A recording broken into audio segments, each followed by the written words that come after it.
जय श्री कृष्णा। राधे राधे। आज हम आपको रवि प्रदोष व्रत कथा श्रवण कराने जा रहे हैं। रविवार के दिन यह व्रत आने के कारण इसे रवि प्रदोष व्रत कहा जाता है। प्रदोष व्रत हर महीने के दोनों पक्षों की त्रयोदशी तिथि को रखा जाता है। एक समय सर्व प्राणियों के हितार्थ परम पावन भागीरथी के तट पर ऋषि समाज द्वारा विशाल गोष्ठी का आयोजन किया गया। इस सभा में व्यास जी के परम शिष्य पुराण वेत्ता सूत जी महाराज हरि कीर्तन करते हुए पधारे। सूत जी को आते हुए देखकर सनकादि आदि ऋषि मुनियों ने खड़े होकर दंडवत प्रणाम किया। महाज्ञानी सूत जी ने भक्ति भाव से ऋषियों को हृदय से लगाया तथा आशीर्वाद दिया। विद्वान ऋषिगण और सब शिष्य आसनों पर विराजमान हो गए। सनकादि ऋषियों ने पूछा, हे पूज्यवर महामते, कृपया यह बताने का कष्ट करें कि मंगलप्रद कष्ट निवारक यह व्रत सबसे पहले किसने किया और उसे क्या फल प्राप्त हुआ।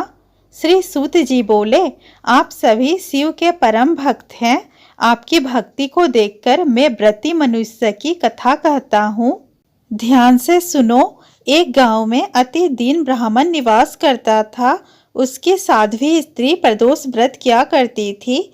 उसे एक ही पुत्र रत्न था। एक समय की बात है, वह पुत्र गंगा स्नान करने के लिए गया।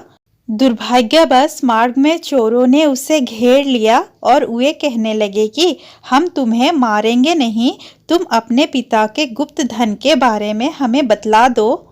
बालक दीन भाव से कहने लगा कि बंधुओं, हम अत्यंत दुखी दीन हैं, हमारे पास धन कहाँ है। तब चोरों ने कहा कि तेरे पास इस पोटली में क्या बंधा है। बालक ने निसंकोच कहा कि मेरी माँ ने मेरे लिए रोटियां दी है।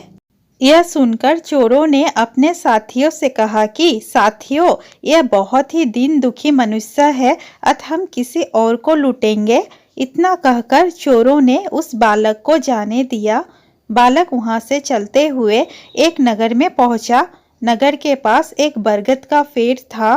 वह बालक उसी बरगद के वृक्ष की छाया में सो गया।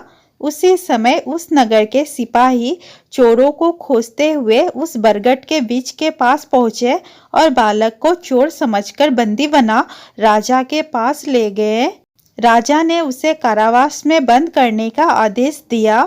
ब्राह्मणी का लड़का जब घर नहीं लौटा तब उसे अपने पुत्र की बड़ी चिंता हुई।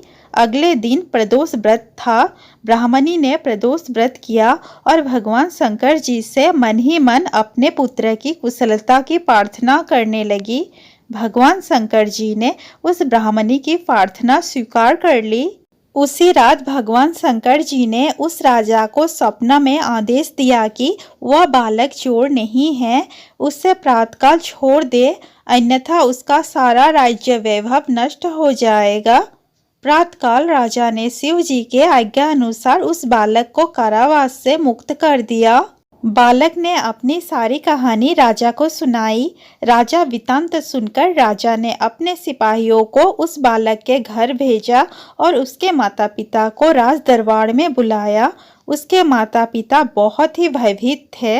राजा ने उन्हें भयभीत देखकर कहा कि आप भयभीत ना हो, आपका बालक निर्दोष है। राजा ने ब्राह्मण को 5 गांव दान में दिए, जिससे वे सुखपूर्वक अपना जीवन व्यतीत कर सके। भगवान शिव की कृपा से ब्राह्मण परिवार आनंद से रहने लगा। जो मनुष्य रवि प्रदोष व्रत को करता है वह सुखपूर्वक और निरोगी होकर अपना पूर्ण जीवन व्यतीत करता है तथा उसके जीवन में खुशहाली आती है। बोलिए भगवान शंकर जी की जय, माता पार्वती जी की जय। दोस्तों, वीडियो अच्छा लगा हो तो प्लीज़ वीडियो को लाइक, शेयर और चैनल को सब्सक्राइब करना ना भूलें।